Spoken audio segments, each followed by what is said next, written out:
Some love stories never fade away. They live quietly in the corners of our hearts, waiting for the right time to return. Years ago, the world fell in love with a tale of chance meetings, broken walls, and an unlikely romance. Now that story whispers again, not as a repeat, not as a memory, but as a second chance. Because sometimes the greatest chapters are not the first ones we live, but the ones we never expected to write. It has been decades since we first saw Vivien and Edward walk into each other's lives, rewriting what love could look like between two very different worlds. She was a woman chasing survival, full of spark and spirit. He was a man buried in business and rules, certain that life was only about power and control. Together, they created a story that made people laugh, cry, and believe in magic again. That was their first story, their beginning. But time changes everything. The bright lights of Beverly Hills dim.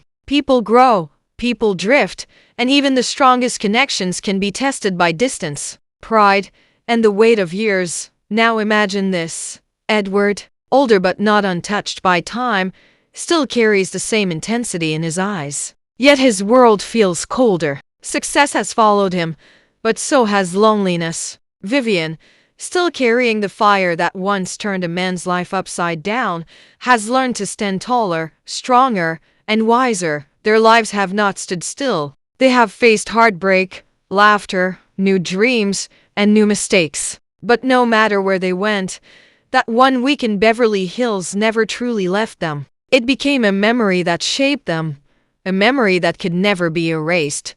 This is not the story of a perfect love that lasted without effort. This is not the tale of an easy road. This is the story of two people who once found each other in the most unexpected way, lost what they had, and now, after all these years, are given a second chance.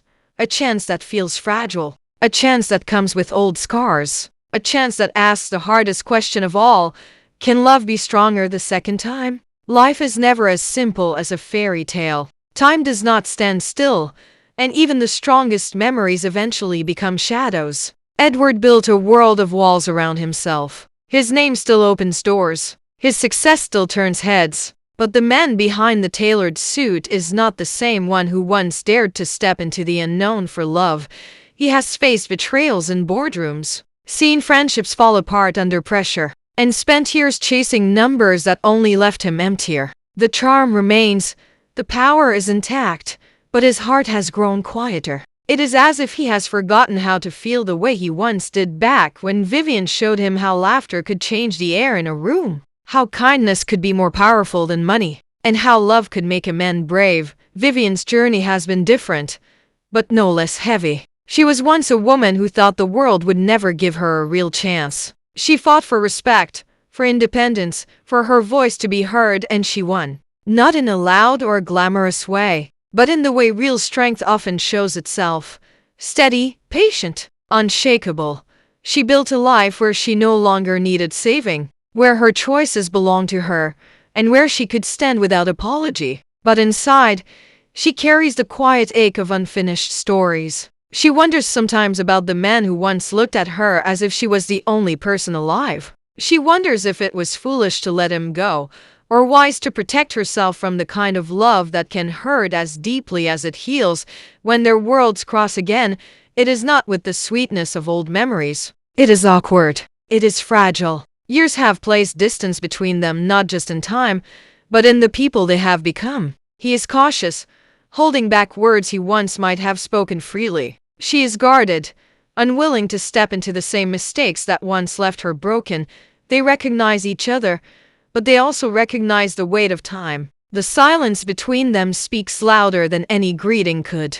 And yet, beneath that silence, something stirs. It is not the same fiery spark of youth, but a deeper pull, one that carries the weight of everything they have lived through. It is not just attraction, not just longing. It is the recognition of a soul once touched and never forgotten. They both know it instantly, though neither dares to admit it. Because second chances are dangerous. They require vulnerability. They demand forgiveness. They ask for courage when it is easier to walk away. In this story, the city of Beverly Hills is no longer the glittering stage of youth and discovery. It becomes a reminder of who they were, of what they lost, and of what still lingers. Every corner carries echoes of the past: the hotel lobby, the sidewalk, the jewelry store, the places where laughter once filled the air.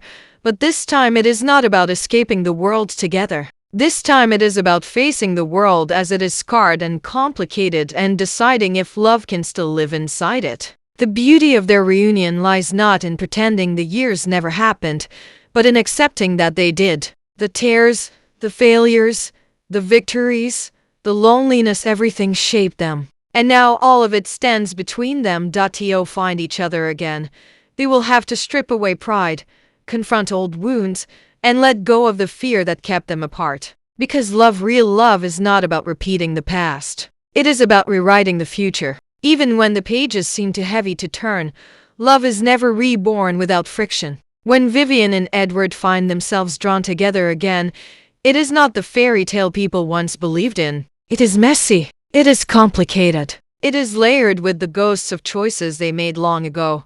For Edward, every glance at her reminds him of the man he used to be, a man who dared to reach beyond the world of deals and deadlines. But that reminder cuts deep, because he knows he let her slip away. And in the silence of nights alone, he has often wondered if his pride, his obsession with control, cost him the only true happiness he ever knew. For Vivien, seeing Edward again stirs emotions she thought she had buried. The charm, the intensity, the way he looks at her, it is all still there. But so is the memory of heartbreak. She remembers the moments when she felt small, when she wondered if she truly belonged in his world, or if she was only ever a passing chapter in his story. That fear has not vanished, and now it wrestles with the undeniable pull of his presence.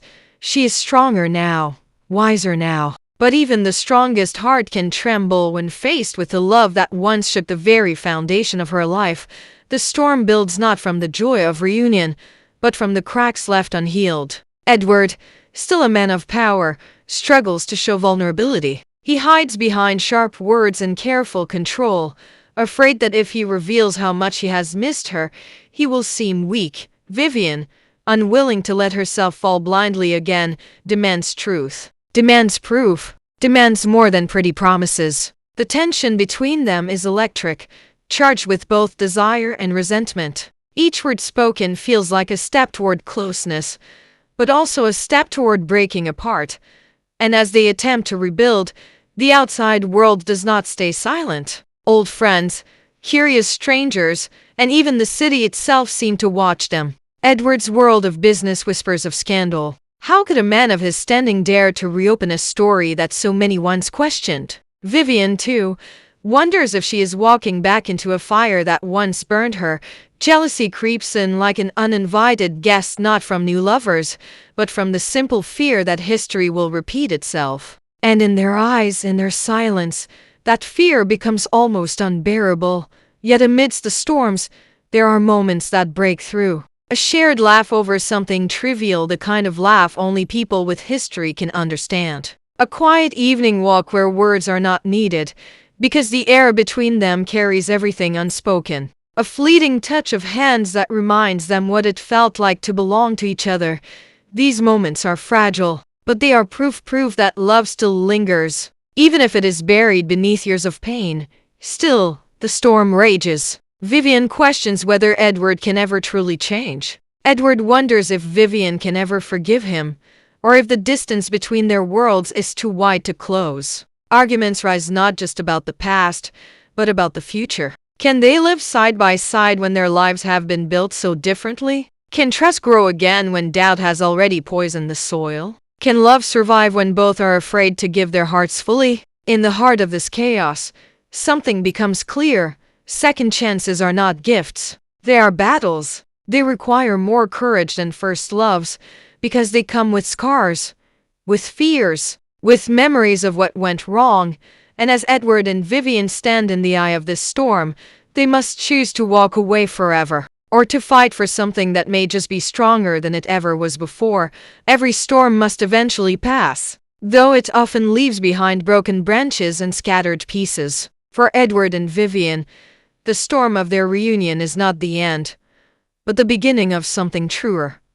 They have fought. They have bled through their words. They have faced the ache of old wounds. And now, standing at the edge of what could be forever, they must decide whether to build again or finally let go. Edward has always been a man of power, but true power has never been about boardrooms or contracts. It lies in the ability to be vulnerable. And in this moment, stripped of pride, stripped of excuses, he finally allows himself to speak the words he once kept locked away.